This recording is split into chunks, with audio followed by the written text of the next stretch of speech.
J'ai le grand plaisir aujourd'hui de recevoir Duarte Nunez et nous allons parler ensemble surtout de sécurité informatique et de cybersécurité. Alors la première question que j'ai envie de vous poser, c'est la définition en quelque sorte que vous donneriez à un hacker et peut-être si vous pouvez faire une distinction entre ce que j'appellerais le hacker éthique et le méchant hacker, le bad boy. Alors, un hacker n'est rien d'autre qu'un spécialiste informatique qui vise à découvrir des failles à travers un système, une infrastructure ou une application pour pouvoir ensuite ou l'exploiter, ou là on va retrouver le méchant hacker, ou alors on a donc l'hacker éthique qui lui est là plutôt pour pouvoir protéger cette entreprise de cette faille qu'il a trouvée. Voilà. Mais tous les deux s'introduisent, on va dire un légalement et l'autre illégalement en quelque sorte. Exactement. Les méthodes, les techniques utilisées par un hacker sont les mêmes méthodes, le but est différent. Voilà, donc le hacker, on va dire éthique, il est vraiment là pour une protection de la PME, pour une protection d'entreprise, une protection même d'un client privé, hein, si le client privé le souhaite. Tandis que le méchant hacker, il est plutôt là pour pouvoir s'introduire. Son but, c'est pas uniquement de s'introduire, c'est de pouvoir rester dans le système, peut-être même pendant un mois, 2 mois, 3 mois, 6 mois, 1 an. Et ensuite, quand il a obtenu toutes les informations qui sont nécessaires, à ce moment-là, il voit qu'il va pouvoir taper fort. Et à ce moment-là, il va pouvoir demander notamment, par exemple, une rançon. Voilà. Et puis, comment s'introduisent les modalités pratiques d'introduction dans les systèmes informatiques des hackers? Ça se passe comment? Alors, un ordinateur ou un serveur ou n'importe quel service de l'information a besoin pour communiquer d'adresse IP, a besoin de services, a besoin de ports.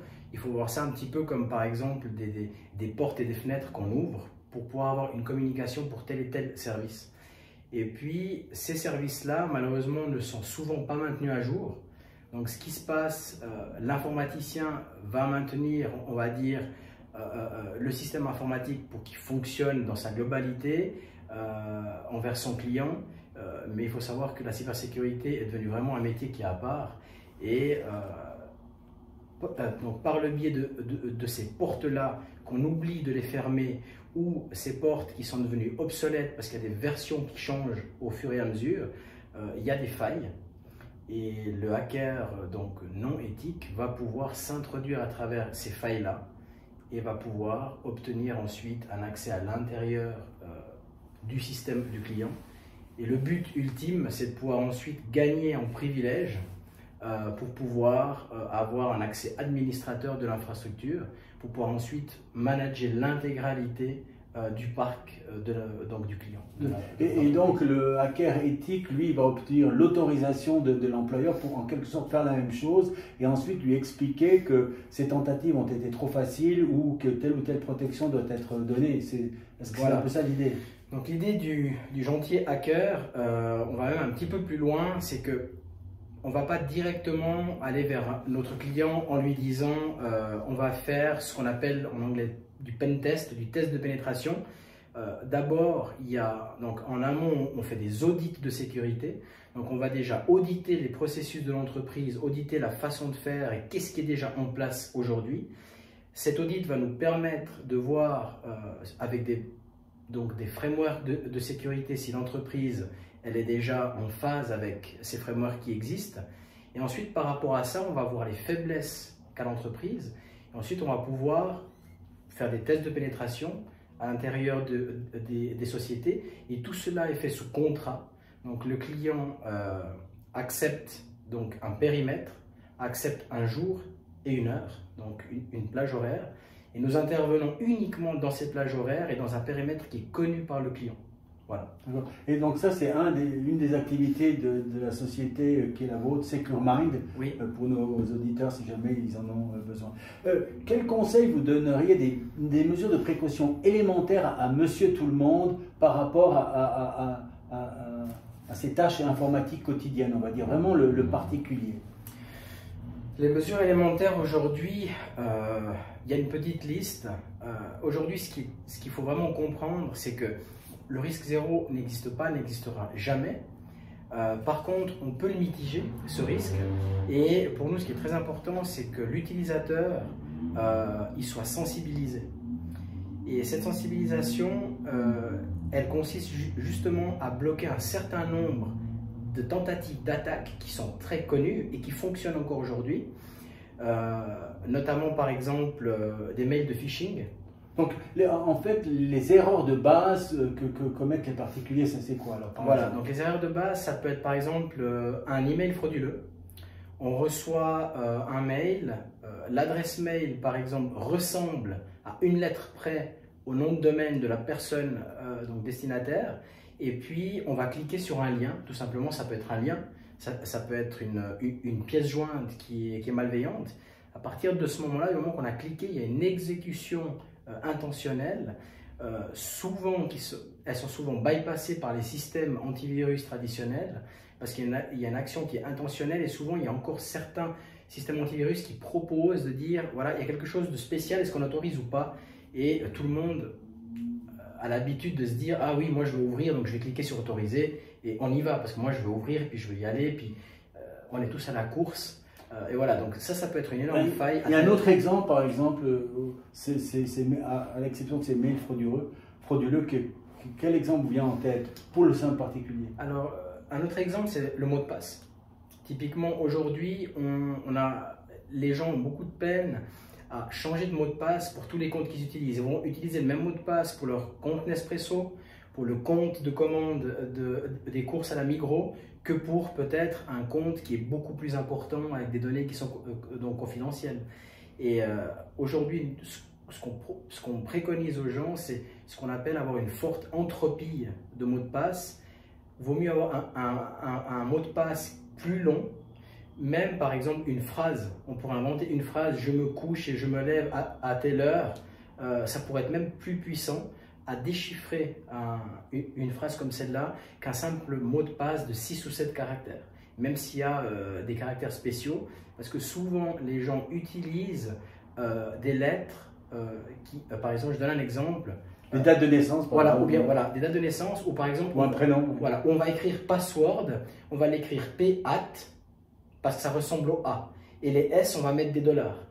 Et tous ces caractères font partie de ce qu'on appelle des tables de lettres au niveau des tentatives de hacking en brute force, quand on essaye de brute forcer un mot de passe, de challenger un mot de passe pour pouvoir trouver quelles sont les lettres pour entrer à l'intérieur d'un système.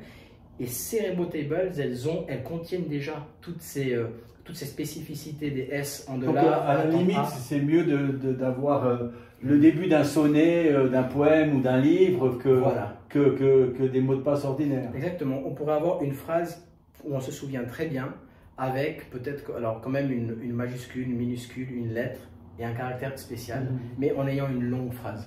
Et puis alors, aux entreprises, là je parle des moyennes entreprises, quels conseils, qu'est-ce que vous proposez aux entreprises qui vous contactent? Pratiquement, ça se passe comment? Donc, l'entreprise qui nous contacte, il y a deux cas de figure. C'est où elle s'est fait hacker, et à ce moment-là... Je dirais avant de se faire hacker. Donc, la société nous appelle, nous demande conseil, nous explique un petit peu de la structure, les process internes de l'entreprise. On prend contact avec la société. On analyse le besoin qu'ils ont sur place avec la direction, et puis ensuite par rapport aux besoins qu'ils recherchent, alors on va de toute façon les aiguiller vers ce qu'il faut vraiment pour eux, et puis ensuite généralement on fait un audit de sécurité. Donc on commence par un audit de sécurité d'abord, où on va regarder, comme j'ai cité avant, donc si l'entreprise elle a déjà quelque chose en place. Si quelque chose est en place et qui est déjà convenable, on va garder. Et on va regarder qu'est-ce qu'il faut encore donc arranger. Et lorsqu'il y a des grosses attaques, on sait qu'en Suisse, les entreprises, l'augmentation l'année dernière, je crois que c'est 65% à peu près sur le marché général des sociétés, d'augmentation d'attaques, donc c'est vraiment quand même très important. Comment, pour des entreprises d'un certain calibre, on muscle les défenses contre ces attaques? Alors, c'est une très bonne question. Actuellement, si on prend une petite entreprise, même une moyenne entreprise, il est très compliqué d'avoir ce qu'on appelle un SOC, un centre opérationnel au sein de cette entreprise-là, parce que ça coûterait beaucoup trop cher. Donc, nous fournissons ce SOC-là, c'est-à-dire que la société, après nos audits et tous nos tests de pénétration, etc., on va pouvoir ensuite maintenir le niveau de sécurité à un niveau qui est maîtrisé. On va installer des solutions qui sont innovantes, comme par exemple des systèmes avec de l'intelligence artificielle, avec de l'analyse comportementale, etc. On fait du machine learning, donc autant un serveur qu'un ordinateur. Nos modules vont pouvoir apprendre comment le collaborateur est en train de travailler, comment l'entreprise elle travaille, quels sont les flux qui rentrent, qui sortent durant 2 semaines.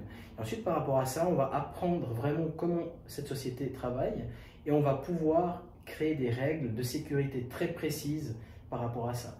Et notre point fort, c'est qu'on a donc un centre opérationnel où on a des gens qui sont constamment en train de contrôler, monitorer et intervenir sur des incidents. À savoir que nos modules sont quasiment à 98% automatisés, parce qu'un être humain ne pourrait jamais être autant rapide. Et ensuite, on a un petit pourcentage où il y a quand même un être humain derrière en finalité pour pouvoir... L'importance de l'humain dans le controlling, il se situe à quel niveau?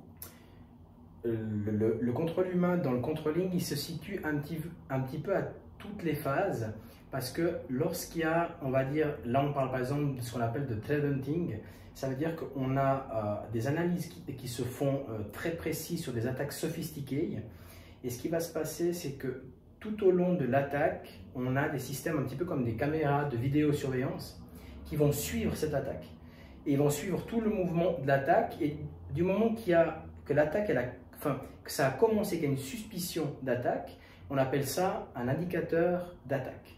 Cet indicateur, il vient dans nos écrans de monitoring. Nous, on va pouvoir voir un petit peu ce qui se passe. On a un petit peu comme un map un peu forensique qui va nous expliquer, qui va nous montrer d'où est les parties d'attaque, quels ont été les fichiers qui ont été touchés. Et à partir de là, nous, on va déjà pouvoir se dire, est-ce que c'est vraiment une attaque ou pas? Parce qu'on a certaines connaissances qui nous permettent d'identifier très rapidement. Et s'il s'avère que c'est une attaque, chez nous, on va tout de suite pouvoir isoler le poste, le serveur ou l'endpoint. Ou alors, si on n'est pas sûr, on continue à laisser aller le mouvement. Et dès que l'attaque, on est sûr à 100% que c'est une vraie attaque, à ce moment-là, notre système il répond et il isole donc la menace qui est sur la machine. Pour parler un tout petit peu chiffres peut-être, une entreprise, je donne une petite entreprise, 5-10 personnes, etc. Ça serait quoi à peu près le coût annuel la mise en place de la sécurité? Voilà, de la mise en place et du suivi de la sécurité informatique.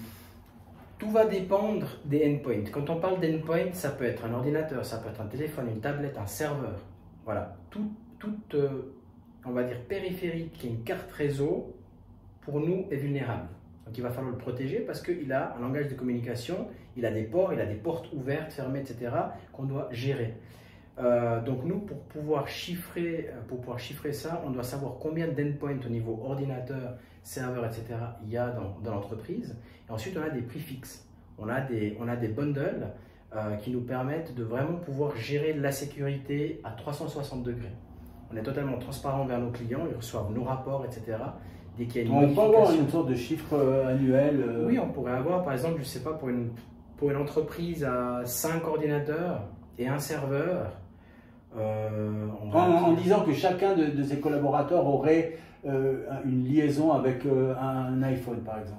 Voilà, on va dire plus ou moins, je dirais entre 3 à 4 000 francs. Et qu'est-ce que vous répondez aux gens qui disent « ouais, c'est assez cher » On leur dit que c'est toujours plus cher du moment qu'ils se font hacker. C'est là qu'ils se rendent compte que là, c'est très cher. Parce que non seulement... Donc, dès l'instant où ils subissent une de ces attaques-là, leur coût à ce moment-là serait très élevé par rapport à la sécurité. Le coût est beaucoup plus élevé parce que non seulement il y a une perte de production, du moment qu'il y a un ransomware, toute la partie bureautique elle est totalement inaccessible. Donc, avec 5 collaborateurs ou 10 collaborateurs qui ne peuvent pas travailler pendant 1-2 semaines, c'est très problématique. on risque, déjà il y a une perte de réputation aussi. On peut peut-être pas prendre des appels, on risque peut-être de perdre certains clients qui vont aller à la concurrence parce qu'on a le système téléphonique qui est atteint aussi, surtout qu'aujourd'hui on est sur des systèmes VoIP, tout passe par Internet, etc. Donc en termes de perte, elle est énorme. En termes d'image, ça peut être aussi très dégradant pour la société. C'est pour cela qu'on préconise vraiment de mettre en avant et puis de faire de la prévention à ce niveau-là, puis de réduire le risque au maximum. Je dis toujours, si on a un vélo qui coûte 80 francs, on ne va pas le sécuriser avec un cadenas qui coûte 1000 francs. Donc il faut toujours, par rapport au risque, voir un petit peu ce qu'il faut sécuriser, qu'est-ce qui peut bloquer la protection et puis qu'est-ce qui est crucial pour le process au niveau de l'entreprise. Parmi les informations un peu surprenantes que l'index a reçues, il y avait celle-ci qui disait qu'il y avait un hacker, un ou plusieurs hackers qui sont introduits dans les administrations fiscales et qui avaient procédé à des modifications des déclarations fiscales et décisions de taxation fiscale. Est-ce que ça vous étonne, une information comme celle-là? Ça vous paraît plausible ou pas? Non, ça ne m'étonne pas du tout parce que le moyen d'attaque, il est pareil pour tout le monde. Que ça soit une banque, que ça soit au niveau cantonal, que ça soit un privé, une PME, une petite entreprise, le vecteur d'attaque est le même, la problématique est la même.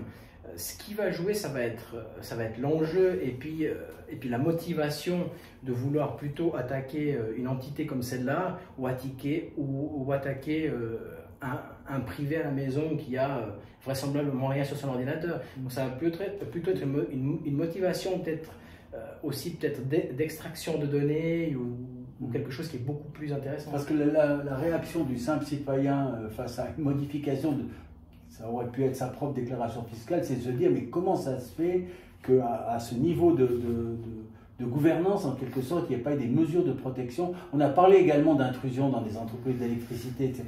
Enfin, des choses assez vitales pour le fonctionnement de la société. Est-ce que, alors, il y a une sous-protection, d'après votre estimation et votre appréciation, notamment dans les corporations de droit public? Alors, au niveau du droit public, je ne vais pas pouvoir m'avancer plus que tant parce qu'on n'a pas de mandat à ce niveau-là, parce que la sécurité est gérée par leurs propres équipes cyber.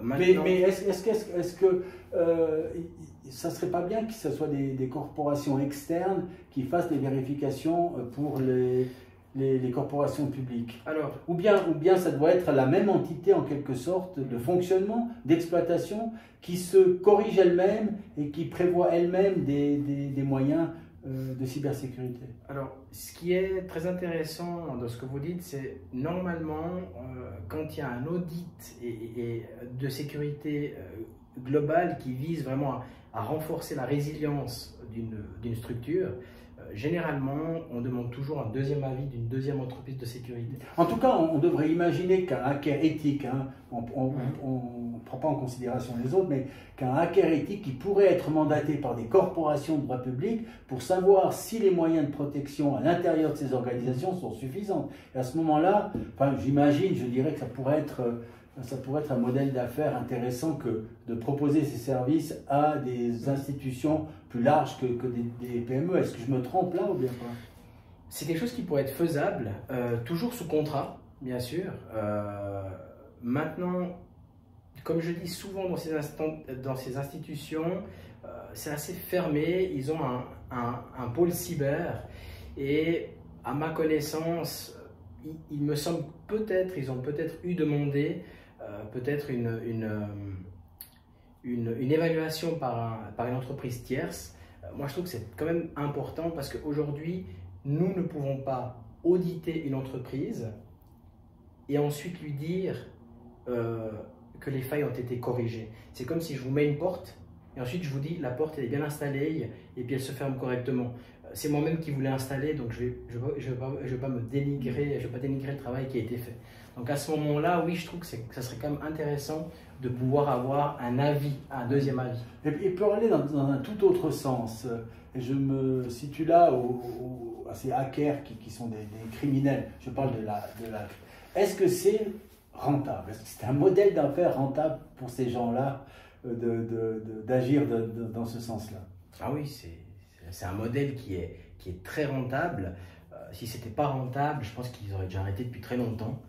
On voit qu'il y a une hausse qui est énorme, notamment en Suisse ces dernières années. On a des attaques qui sont grandissantes.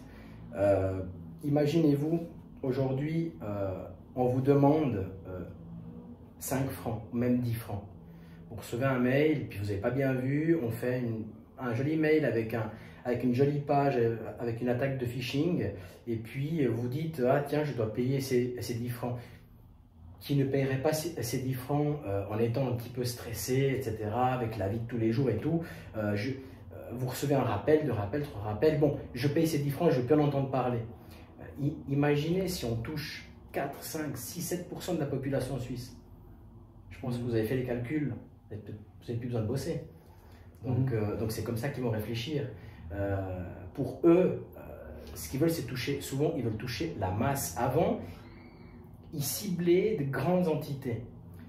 Aujourd'hui, ils se sont aperçus que toucher la masse et surtout toucher des personnes qui ne sont pas sensibilisées ni formées, que ça fonctionnait. Typiquement, j'ai eu un client, pas plus tard que hier, qui a payé 3 000 francs. Sur un mois, il a payé 3 000 francs. Donc, on voit qu'en termes de social engineering, il y a vraiment un art de la manipulation qui est là. Et ils arrivent, et puis en plus, ils ont un bon accent. Donc, ce n'est pas une équipe d'un autre pays, ou des Indiens, ou des Africains, etc. Donc, ils ont un bon accent, ils se font totalement avoir, et les clients continuent à payer pour, par exemple, une plateforme de stream de vidéos, comme Netflix ou des choses comme ça. Et puis, ils pensent qu'ils doivent payer, ils ont peur, ils reçoivent des menaces par mail, et ils ne se rendent toujours pas compte. Et ils continuent de payer, jusqu'à ce qu'ils arrivent à 3 000 francs. Et à 3 000 francs, ils se sont quand même rendus compte qu'il y a quand même un problème. Et imaginez, là on parle d'un client. Et est-ce que, d'après votre expérience, le risque de cybersécurité, est-ce qu'il est assumé et compris par les entreprises et les particuliers? Ou bien c'est encore quelque chose qu'on évacue en se disant ça ne m'arrivera pas? Alors, on va dire qu'il y a quand même une grande évolution. Il y a une grande évolution. Il y a quelques années, la cybersécurité, c'était vraiment un sujet dont les PME, je pense, ne s'inquiétaient pas trop, parce que selon les PME, ils ont leur informaticien. Et l'informaticien, souvent pour les entreprises, c'est un couteau suisse. Et malheureusement, il ne peut pas tout assumer. Ce n'est pas un couteau suisse, il est spécialisé pour certaines choses. Et la cybersécurité, malheureusement, a tellement évolué qu'aujourd'hui, on en fait vraiment un métier qui est à part. Et puis, du coup, voilà, donc on a vraiment besoin de spécialistes qui s'occupent vraiment que de ça, qui sont focus et qui viennent, on va dire, superviser les installations informatiques lors de projets, etc., de mise en place de serveurs ou de tout type de réseau. Et maintenant, pour aller plus dans votre entreprise elle-même, comment elle est organisée? Il y a des pôles différents au niveau de la structure de votre entreprise. Je rappelle donc c'est SecureMind, c'est une parmi d'autres d'entreprises de cybersécurité. Mais, alors nous, chez nous, on a le premier pôle qui est, on va dire, au niveau des audits. Donc on a des gens qui sont plutôt formés pour tout ce qui est compliance. Ils vont pouvoir aussi faire un petit peu de l'assistance, par exemple pour accompagner pour l'ISO 27001, ce qu'on appelle aussi des frameworks de sécurité qui sont très importants aujourd'hui, comme CIS, TIG, c'est des noms un petit peu voilà, qui appartiennent à ce niveau-là. Donc eux, ils vont vraiment travailler sur cette partie. Ensuite, on a un autre niveau de pentester. Donc là, c'est plutôt des gens qui sont dans l'attaque. On a une partie qui sont dans la défense plutôt, une partie plutôt dans l'attaque. Et puis, on a aussi des connaissances au niveau du renseignement, du cyber-renseignement, qu'on utilise aussi. Donc le client, la PME peut prendre ce package en plus de cyber-renseignement pour qu'on puisse faire des recherches approfondies dans le Darknet, par exemple, pour voir s'il y a une fuite de données, même au niveau de l'entité, est-ce qu'il y a des informations qui ressortent qui sont peut-être pertinentes à trouver, les collaborateurs, est-ce qu'il y a des informations sur les collaborateurs, sur les clients, etc. On a parlé pas mal d'infractions, on va dire, de cybersécurité dans le champ de la santé, dans les hôpitaux, etc. Et donc, en quoi, parce que ce qu'on recherche là, c'est des données, en quoi ces données peuvent être importantes en elles-mêmes, pas simplement donc, sur l'aspect financier, mais pour des cyberattaquants. Dans le domaine du champ? Par exemple, de la santé, du champ, oui. Ouais. Peut-être. Pourquoi il y a un combat pour l'appropriation des données personnelles, en fait? Bah parce que souvent, ils les revendent, ces informations. Ça peut être de la connaissance qui a été travaillée au sein d'une structure. On a peut-être mis en place un projet qui est devenu très confidentiel, qui peut être usurpé, si on veut bien, par une entité donc concurrente. Ça peut arriver aussi, c'est quelque chose qui arrive. Donc, là, il faut qu'il y ait une motivation. Et la motivation, ça peut être justement cette partie de concurrence ou de pouvoir reprendre des idées ou de voir comment est-ce qu'une entreprise elle évolue peut-être meilleure qu'une autre, etc. Et ça, c'est des services qui existent aussi. Ouais. On a vu, j'ai lu pas mal d'articles où on dit on manque de bras dans le champ de la cybersécurité.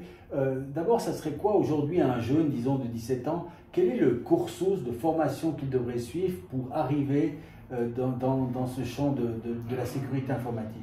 On va dire que... L'idéal, en quelque sorte, le parcours idéal, ça serait quoi? Le parcours idéal, il peut y en avoir plusieurs. On peut partir de plusieurs endroits. Maintenant, moi, je reste convaincu que dans la cybersécurité, il y a un bagage technique au niveau ingénierie, système et réseau qui est très très important, vraiment très important. Donc un jeune peut partir même d'un CFC de 4 ans, donc d'informaticien, et ensuite il peut suivre maintenant depuis, sauf erreur, environ 3 ans.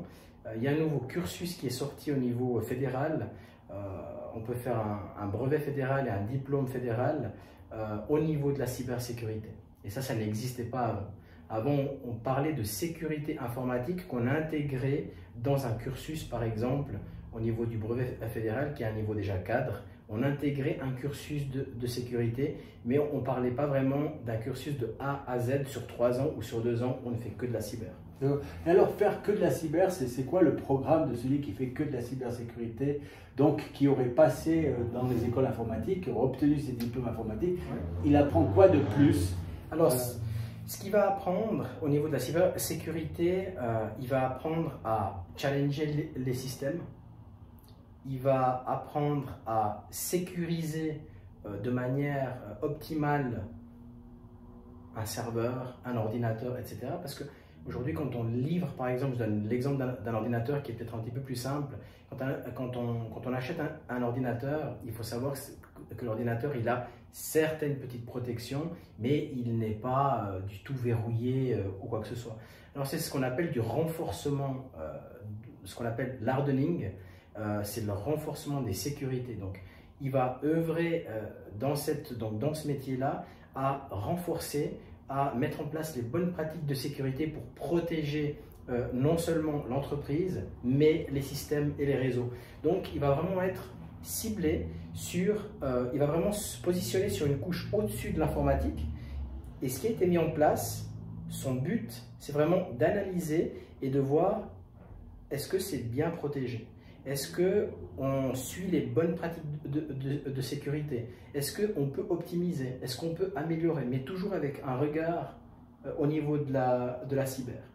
Ou alors il a l'autre partie où il peut faire par exemple de l'audit ou du test de pénétration. Tout dépend vraiment de ce qu'il a envie de faire. On est vraiment sur un métier avec plusieurs petits métiers à l'intérieur, donc il a quand même le choix. D'ailleurs, quand je me suis intéressé à votre entreprise à un moment donné avec un de vos associés, il m'a dit, si je ne fais pas erreur, qu'il y a même une personne qui a une licence en lettres, hein, je dis bien une licence en lettres, et qui a été engagée, bon naturellement il a sûrement des connaissances informatiques, mais c'est pour dire qu'en réalité on peut prendre des chemins très différents avant de s'intéresser. Parce qu'on peut dire hein, la linguistique ou des pratiques de logiciels peuvent être proches d'études de lettres. Hein, Effectivement, c'est quelqu'un qui a un master en lettres et puis il s'est rendu compte que voilà, c'était plus vraiment quelque chose qui lui plaisait à un certain moment et puis il a commencé à faire des études au niveau cyber, mais il a plutôt commencé dans le cyber-renseignement.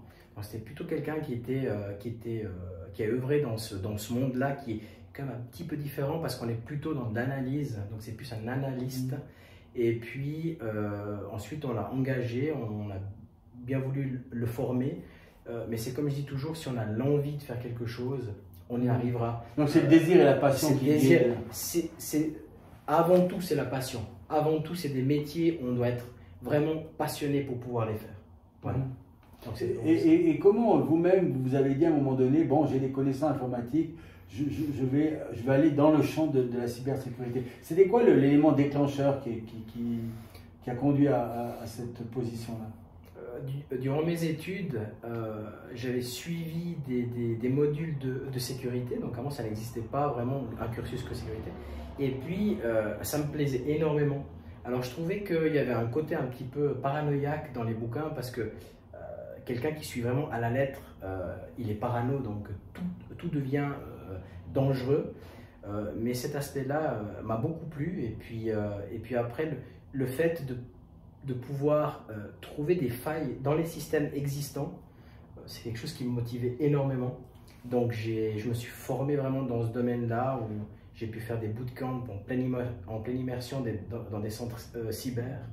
Et puis voilà, c'est venu à partir de là, quoi. Au niveau de l'esprit, il vaut mieux être un excessif prudent que quelqu'un qui est pour laisser faire dans le champ de la cybersécurité, en quelque sorte. Mieux vaut être obsessionnel et paranoïaque que être complètement libertaire et enfoutiste, on va dire. Voilà, on va dire qu'après, comme un petit peu partout, il faudrait trouver le juste milieu. Il y a certains clients qui vont être dans l'excessivité, d'autres dans le laxisme. Donc il faudrait trouver un petit peu le milieu, et nous on est là aussi pour pouvoir leur montrer vraiment qu'est-ce qu'ils ont besoin par rapport à leur cœur de métier. Parce que chaque métier est différent. D'après vous, il se passerait quoi si on décidait de ne prendre plus aucune mesure de sécurité de façon générale? Je pense que ce serait une catastrophe. Le chaos? Je pense que ce serait vraiment le chaos, je pense bien. Mais alors, est-ce qu'on doit maintenant légiférer davantage? Est-ce qu'on doit faire des protections légales? Et comment rendre attentives les entreprises au fait que finalement, c'est peut-être pas que elles qui sont visées, mais une certaine conduite démocratique ou sociétale, et qu'elles doivent prendre des mesures? Comment on pourrait arriver à ça? Parce que de manière générale, on peut dire qu'il y a une sous-protection, je dirais, avérée. Hein. Oui. Alors, il y a quand même, l'information, elle est quand même beaucoup plus véhiculée, notamment par la Confédération. Le canton, je sais qu'il essaie quand même de véhiculer beaucoup plus. Il y a eu aussi des débats à la télévision sur cet aspect de sécurité. Maintenant, je peux comprendre que l'entreprise privée, elle doit se protéger. Alors, même si la Confédération ou le canton peut donc essayer de sensibiliser, au bout d'un moment, quand on achète une maison, on l'achète avec la structure, les fenêtres, les portes. À nous de savoir si on veut mettre un système d'alarme ou pas. À nous de savoir si on veut mettre un chien de garde. À nous de savoir si on veut mettre des fils barbelés. Donc après, je pense que chaque entreprise ou chaque privé a le choix de décider de cette... Et puis bon, je ne sais pas si on cette pratique... je veux dire, à un moment donné, les infractions sont telles, avec des volumes de flux financiers tels, qu'on se dit, voilà, on est obligé de criminaliser ça, donc ça doit rentrer dans le champ de l'instruction pénale, etc. Est-ce que les moyens sont à disposition pour essayer de pourchasser ces criminels, ou c'est plutôt des coups presque au hasard qui sont faits? On a le sentiment par rapport... enfin, un certain nombre de lectures que j'ai faites, qu'il y a une masse de criminels, on va dire, de délinquants, etc., qui pratiquent ce dont on a parlé tout à l'heure et qui ne sont pas poursuivis. C'est comme si on acceptait une sorte de jungle de l'illégalité. Est-ce que je force le trait ou bien pas? Non, je comprends bien votre point de vue. Par contre, ce qu'il faut comprendre, c'est que je pense que si les forces de l'ordre, le secteur cybercriminel pouvaient attraper les cybercriminels, je pense qu'ils le feraient. Le problème qu'on a aujourd'hui... C'est une tâche trop difficile ou bien? C'est une tâche qui est assez complexe.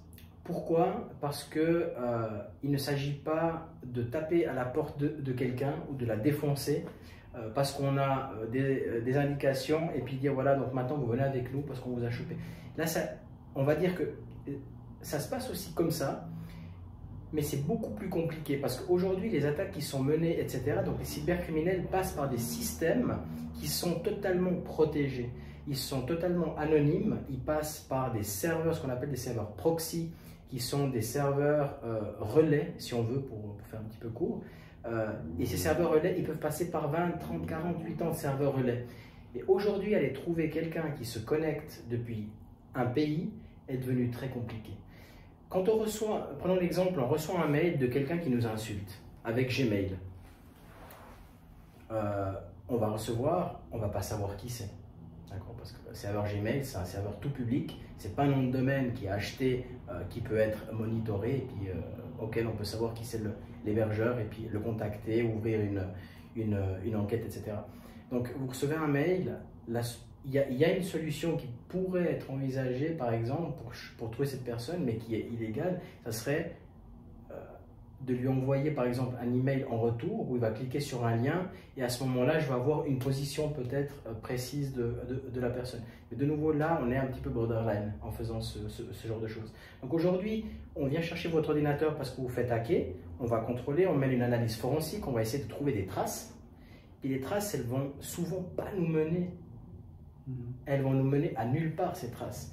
Donc, on est vraiment dans quelque chose de très compliqué. J'ai un réflexe, mais peut-être c'est un réflexe de juriste. Je suis en train de me dire dans des affaires, si on est insulté par un voisin, à un moment donné, on se dit tiens, on met une caméra, on se dit c'est pas la caméra elle est illégale. Mais d'un autre côté, ce que je soutiens, c'est que la technique que vous avez décrite tout à l'heure, ça peut être sous la loi une sorte de légitime défense, ou bien un état de nécessité. Parce que si on se fait crocher par des mails de cet acabit-là, ça pourrait nuire grandement à l'entreprise. Et donc une contre-réplique, c'est comme si à un moment donné, dans un acte de légitime défense, vous agiriez contre quelqu'un qui essayerait de vous frapper. Et c'est possible qu'en vous défendant, vous commettez une infraction, mais qui devient à ce moment-là licite. C'est un petit peu ça. Ouais, exactement, c'est un petit peu ça. Et aujourd'hui... Bon, il n'y a pas encore beaucoup, je crois, de jurisprudence dans ce sens-là, mais... Voilà, c'est ce que j'allais dire, c'est encore un petit peu flou. Il y a des choses qui sont un petit peu floues. Et des fois, c'est encore assez compliqué, notamment même au niveau des caméras, etc. Donc, je ne suis pas spécialiste au niveau juridique, vous connaissez bien mieux. Mais voilà, donc, il y a quand même un flou. À un certain moment, on ne sait pas comment agir, des fois. Et même pour les forces de l'ordre qui œuvrent dans cette discipline-là, même pour eux, c'est pas évident. Même pour eux, c'est pas évident parce que souvent... Bon, on a des exemples où les policiers indiquent à des gens qui sont par exemple harcelés, utiliser des caméras, puis après on a les contre-répliques en disant « Ah, mais les caméras deviennent illicites ». Là, ça commence à devenir très compliqué, puisque le policier donne peut-être un conseil qu'il pense être utile dans une situation concrète et qui peut se retourner contre. Et je pense qu'en matière informatique, ça pourrait être la même chose. Ça pourrait être la même chose, effectivement, ça pourrait être la même chose. Puis, comme je dis, aujourd'hui, je suis ici avec vous à Sion, je prends mon ordinateur, je peux peut-être mener une attaque, et puis vous allez voir que je viens peut-être d'une IP russe, d'une IP bulgare, d'une IP du Bahamas, et pourtant je suis à Sion. Donc la complexité, elle est là. Les réseaux, le darknet est un champ qui est tellement large que du moment qu'on l'utilise, la puissance, elle est dévastatrice. Donc c'est pour ça que c'est très compliqué, même au niveau des traces numériques, de pouvoir... Alors, retracer, on va pouvoir retracer, mais jusqu'où? Jusqu'à quel serveur? Et quel pays? Voilà, c'est un peu ça. Et si nous nous rencontrons aujourd'hui, c'est aussi parce qu'à un certain moment, l'index et les adresses email avaient été vraiment violemment attaquées. Et je crois que vous m'avez dit un jour, mais à peu près 80%, je ne sais pas quel est, enfin, un chiffre assez astronomique à mes yeux, de contacts mail, etc., spam et robots et tout ce n'étaient pas connus et étaient quasiment bloqués par votre système, vos intelligences artificielles, qui fait que maintenant, ça devient plus agréable de travailler, on n'est pas interrompu, on n'est pas bloqué très souvent, etc. Et là, on est en train de parler d'une toute petite entreprise. Donc, j'ose imaginer que les grands groupes de presse, les grands réseaux sociaux, les grandes entreprises, ils devraient encore avoir plus d'intérêt à le faire qu'une petite étude d'avocat ou, ou un petit site de médias. Donc, en tous les cas, moi, je ne peux que encourager tout le monde à prendre en compte ça. Je recommande ici, je ne fais pas de la communication publicitaire ou bien pas, mais je pense que c'est quelque chose de très intéressant. Je vous rappelle, c'est Secure Mind. Alors là, pour terminer, je change complètement de sujet, parce que la dernière question que je pose à tout le monde, c'est en quelque sorte, si vous avez 3 livres qui vous ont marqué dans votre vie, ou je ne sais pas, que vous pourriez conseiller à nos auditeurs. Alors, 3 livres pour les auditeurs. Moi, j'ai plutôt lu des livres qui sont plutôt techniques. Donc, je ne pourrais pas conseiller ces livres-là directement à un auditeur. Mais ça peut être dans n'importe quel domaine, même. Alors, il y a par exemple, mais j'en ai un par exemple en tête pour les auditeurs qu'on recommande aussi à nos clients. D'accord, ça c'est dans le domaine informatique. Oui, dans le domaine de la sécurité. C'est un fascicule en fait qu'on retrouve dans les éditions ENI. De 12 ou 15 pages, c'est la sécurité informatique pour tous, les bonnes pratiques. Et puis c'est un fascicule qui énumère vraiment ce qui est essentiel et qu'est-ce qu'il faut tenir en compte en tant qu'utilisateur. Et accessible à tout le monde. Et accessible à tout le monde, voilà, exactement. Et les 2 autres?